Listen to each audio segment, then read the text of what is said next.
We have a very special guest today, maybe the GOAT of all of our guests. Today we have the director coming on to recap the Chargers offseason so far on today's Locked On Chargers podcast.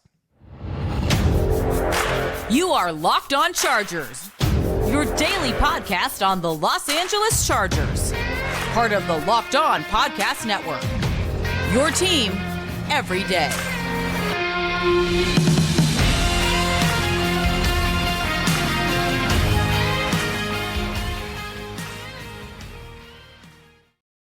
What is up, and welcome into the Locked On Chargers podcast. I'm your host, Daniel Wade, joined as always by my co-host, David Drogemeyer, and we've been covering the Chargers together now for 7 seasons, but this is our 5th season as a host of the Locked On Chargers podcast, bringing you your team every day. Thank you guys, as always, for making this your first listen today. To make sure you never miss gigantic special interviews like this with the director, make sure you are following or subscribing for free on YouTube and also listening wherever you get your podcast from. David, so much fun stuff in the offseason. It's the director. We got the director today. Yes, I am super stoked. I love the director. The director is one of my favorite Chargers content creators. That energy is amazing. I wish I could just bottle it up and keep it for a rainy day. Man, I love the director. Man, it's so nice, I think, especially at this point of the offseason too, right? Like, you get somebody like the director on, and it just gives you some juice, especially when there's not, a ton going on the field. You get the director on, and you feel like you're about to play a game tomorrow. But today's episode is brought to you by FanDuel. Make every moment more with FanDuel, the official sports betting partner of the NFL. Go to FanDuel.com/lockedon today to get started. Here he is, the director. All right, well, when you have the best guest you've ever had, the best thing you can do is get that person back on the show. And today's very special guest needs no introduction, but he is the director. And if you haven't seen the Director's Chargers YouTube channel, he's even on the Chargers' actual YouTube channel, breaking down the anime schedule release recently. He is the best. He has the best energy in the business, and we're so happy to have him on. Director, what's up, man? Thanks for coming on.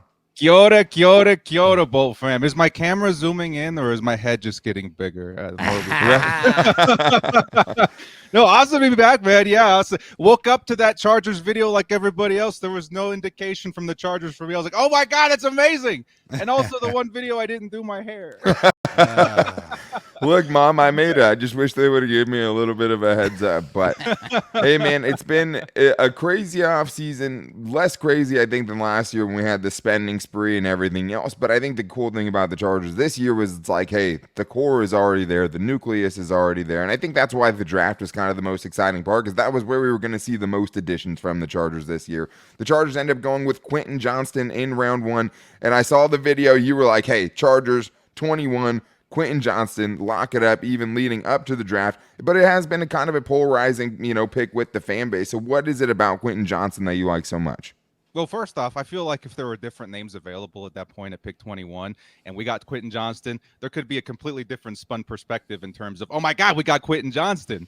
Because like what I posted in one of my videos, I don't know, several months ago, we were gunning for Quentin, and we ended up having to trade up to go get him. I think we traded with the Steelers. But there was a big reason for that, and it's because, again, the Chargers, they have that need for speed. And at that time, there was no talk about, what the 40 time was, right, the pro day. We just assumed the man would be in the mid 4.4s, maybe if we're lucky, high 4.3s. And at that point, you're looking at his height, you're looking at his skill set, you're looking at how he complements a Mike Williams and a Keenan Allen.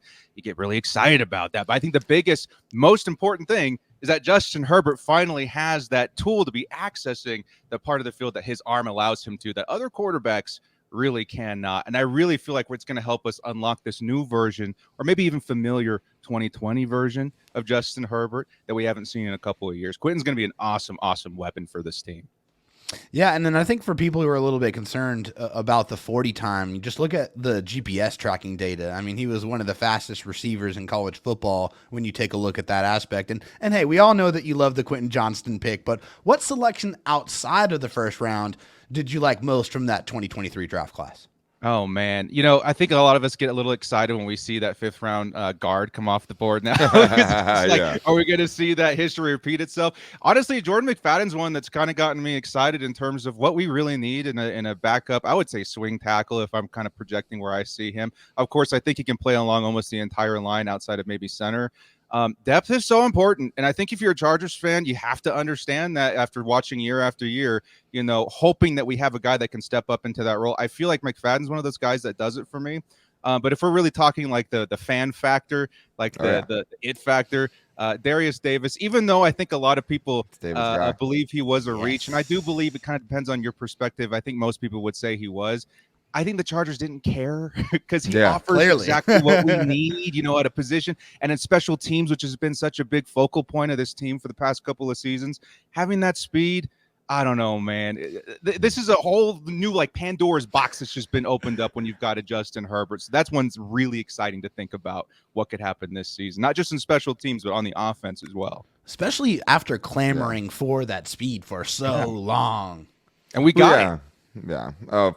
You'll take the fastest receiver in the draft for sure. And I think going back to the first part of the Jordan McFadden part, when you've been around the Chargers as long as we all have, seeing the Chargers finally be so committed to the offensive line and just offensive linemen every year, to the first year, to the second year, adding another one, even though the starting five is already set up, it's that's catnip, to Chargers fans who had to, Justin Herbert's first year, we're talking Dan Feeney's and Sam Tevi's and Forrest Lamps.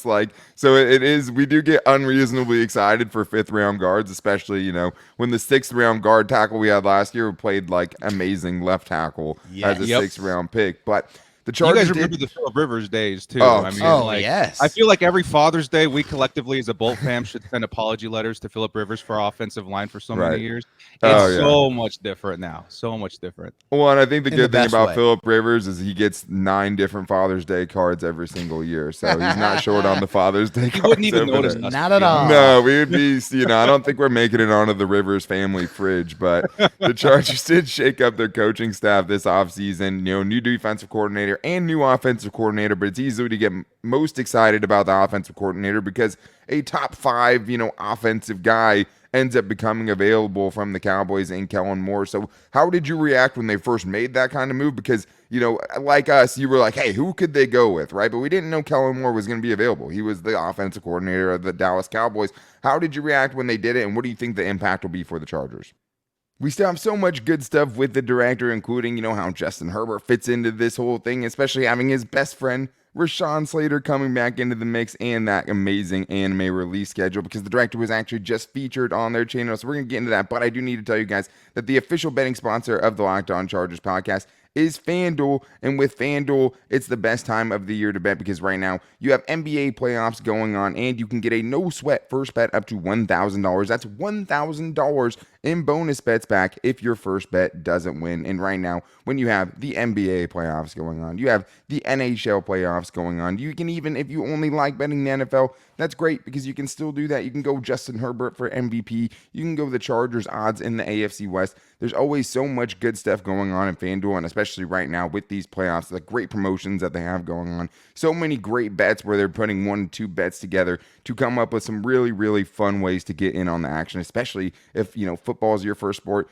I guarantee you having some action on the other sports is going to make things a lot more fun when you're watching. So visit FanDuel.com/lockedon to get that no sweat first bet up to $1,000. That's FanDuel.com/lockedon. FanDuel, official sports betting partner of the NBA.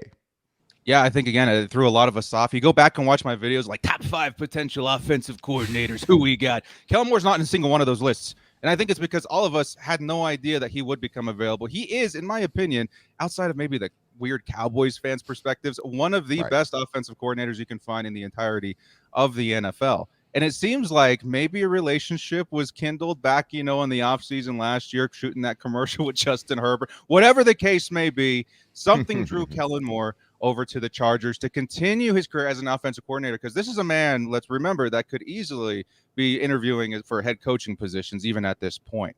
And so hearing his name kind of get thrown out there, and instantly when you see, Kellen Moore, you start flashing almost like in that scene from Ratatouille, you're looking back, right? You're looking back at the Cowboys offense for the past couple of seasons, and they've been awesome. Yeah. You know what I mean? And one big thing that I think that really stood out to me outside of getting excited about, a revamped passing attack was how consistent their running game has been. And that's something that the Chargers really need to hammer down on this offseason. I think Kellen Moore is going to be the guy for that. So instantly, I would say my reaction was very excited. I was almost too excited to I was starting to jitter. How do I explain to the Bolt fan without sounding like a crazy person? This is a really, really good offensive coordinator move for the Chargers. But yeah, very excited. And I think it's going to really do wonders for this whole offseason has been the narrative of it's going to do wonders for Justin Herbert. It's going to be a fun season to watch him. Hey, speaking of Justin Herbert, that's actually the very next question. Of course, Justin Herbert was the biggest beneficiary of this off-season move of getting a new offensive coordinator and getting some new weapons like Quentin Johnston and Derius Davis at his disposal. How excited are you to see Justin Herbert working in this new revamped offense? It's going to be awesome. I think a big thing that Justin needed was a more complete version of the offense around him that had roles that could be fulfilled. And I think a Derius Davis stepping into that role, I mean, God bless Joe Lombardi's soul. We finally picked up that gadget player after he left, right? It's like, oh man, all those swing screens and, behind the line of scrimmage thing. Maybe we had a chance now. Well, now the Chargers have some players to fulfill that. We've got the speed with Quentin Johnston. We've got the receiving back. I would hope that we get some form of a bruiser back. Maybe I've been pushing the narrative to start using Xander Horvath a little bit more in short yardage situations as a running back. If we see that complete version of the offense surrounding a Justin Herbert, where finally he has pretty much a guy that can do everything, combined with the new offensive coordinator that's really good at utilizing the strengths of these players and putting them in positions to succeed. And then obviously when you've got the key to unlock all of them in Justin Herbert, good things are going to happen. So I'm very excited. Again, if you take a look at Kellen Moore's offense, you're going to see a lot of opportunities for the Chargers to build something downfield, not just, just sling it down there. Keenan Allen's down there somewhere. Maybe he's not. Give him a couple more seconds. Now that we got the speed to access the field, et cetera, we're going to start being able to build an offense that creates those opportunities. And that's something that, again, Justin really, really needed. I think he was asked to do way too much just on the back of his talent alone last year. An offensive coordinator, their job is to be able to create opportunities for him to utilize those strengths and those talents. And I think Kellen Moore is exactly the guy that we needed for that. And he brings the balance too, the balance to the table. Like the Chargers rushing attack has been not very good the last couple of seasons. I think we can say that pretty clearly. And Kellen brings a very balanced offense and brings success passing and running the football.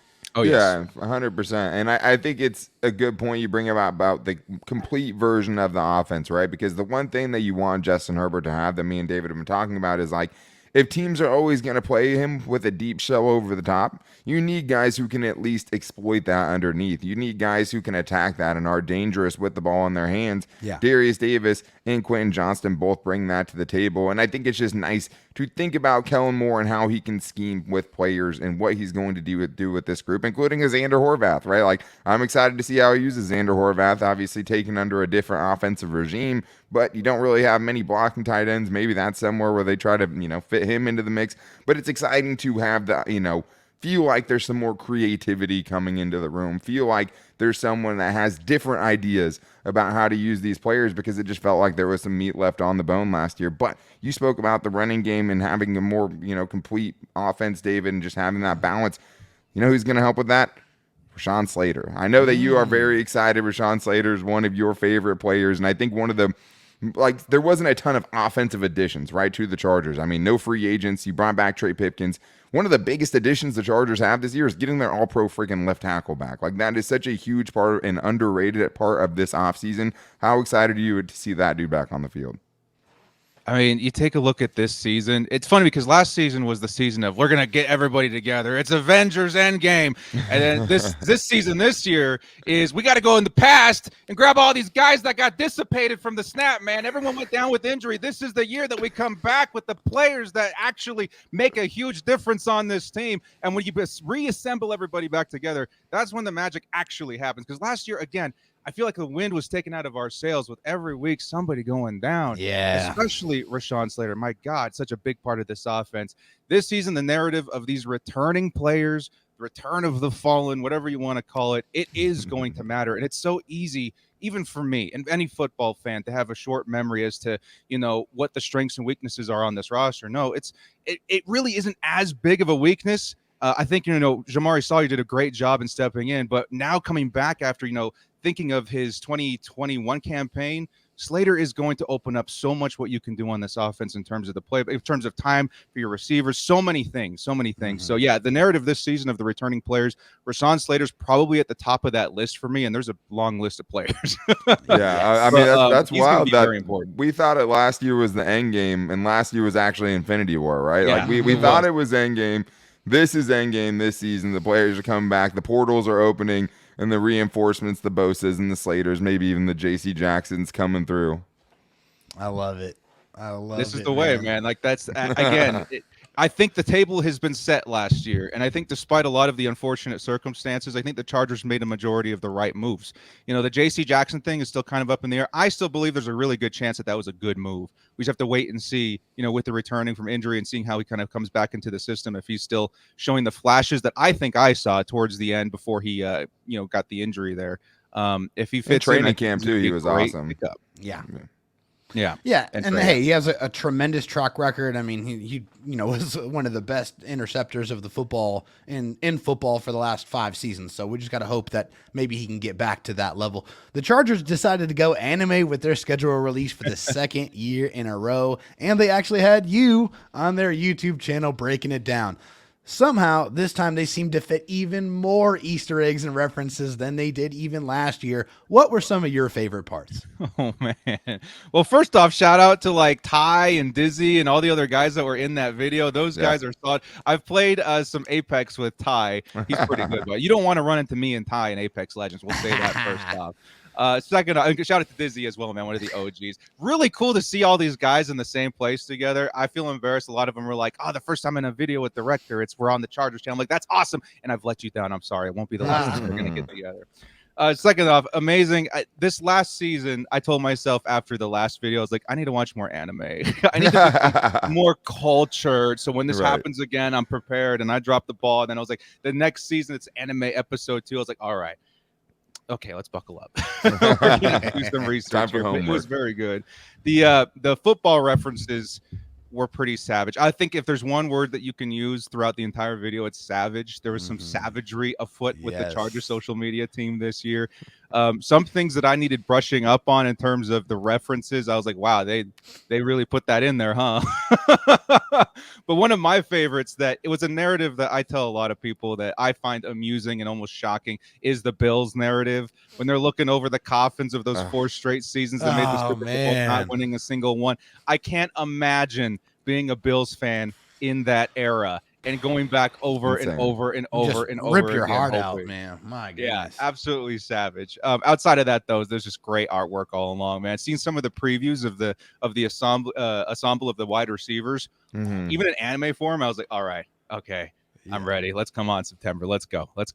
Oh yeah, I think maybe the most savage is the QR code that's how to find a job for if you click Raiders fans, you regret it, or just Sean Payton, busting up Russell Wilson's office in the Denver Broncos facility. I mean, I don't know how they do it, man. I get like the attention to detail is just insane. Like, shout out to everyone, Jason Levine, the social media team, Megan, all those people, because that was somehow knocked They've it out turned of it the into park like again. a Where's Waldo experience where you have to watch it multiple times. You're gonna have to pause and study each frame. Like, you're gonna miss something if you don't. Yeah. Oh yeah, exactly. And I mean, it's like anime is like a cool thing again, which I think is taking a lot of people to kind of come, wrap their head around, where it's like, oh, it's actually NFL players are anime people now. Yeah. Not necessarily the people you might think. So I've had to brush up as well. But seeing like the Naruto wide receivers, the Attack on Titan, Joey Bosa and Khalil Mack, like so much good stuff in there. But I do want to talk about just this Chargers team and kind of where we're at this point, because I have liked a lot of the moves that they have made. Do I wish they made a couple more moves? Sure. There are a couple positions I wish that maybe there were some veteran guys pushing some of these younger guys. So I kind of wanted to see, you're always very positive, but I'm sure you have some question marks about this roster as well. At this point in the offseason, where are some places maybe you wish they would add to, maybe bring in some competition, or just kind of some general concerns that you have going into the year?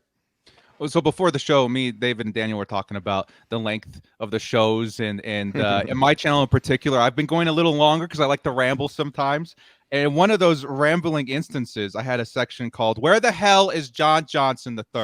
All right, that was like a 20-minute segment. Where the hell is John Johnson III? I will say that the Chargers roster, we're in a unique position right now where it feels very full, right? I think we can all agree that this is probably one of the more complete rosters we've seen in a long time, and this is even comparative to last season, especially with all the returning talent.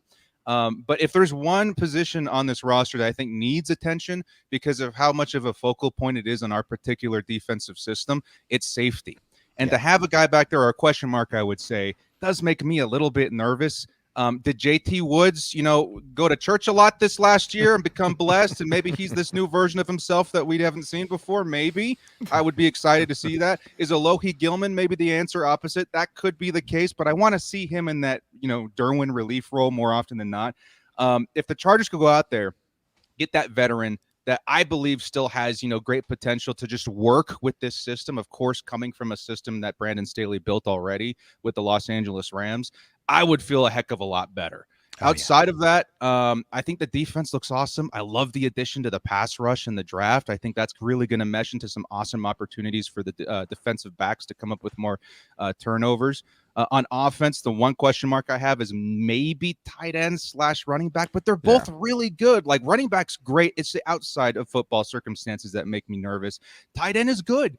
A lot of people are like, director, do you not like Gerald Everett because you were pushing for tight ends this season in the draft? Like, no, tight ends this season in the draft are particularly good. That's why we won. But Gerald Everett is very good. He's a very good base tight end, a bit of an upgrade of Jared Cook that does bring consistency to the offense that we need from that position right now. So outside of that, I don't know.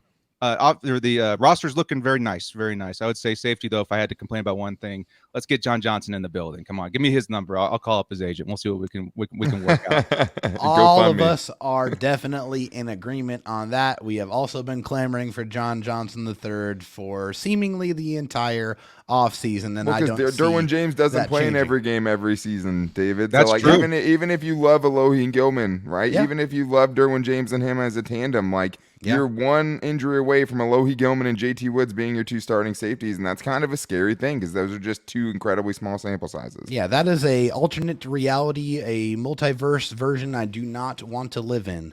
So let me ask you guys a question too, because this is something I get asked a lot. And honestly, I think my surface answer is okay, but I want to hear what you guys have to say too. The potential in some of these undrafted guys that we saw at safety last year that actually had some pretty high ceilings, particularly in Mark Webb. What would your confidence be in him having to start, let's say, at the free safety position, if it really came down to that at the start of the season?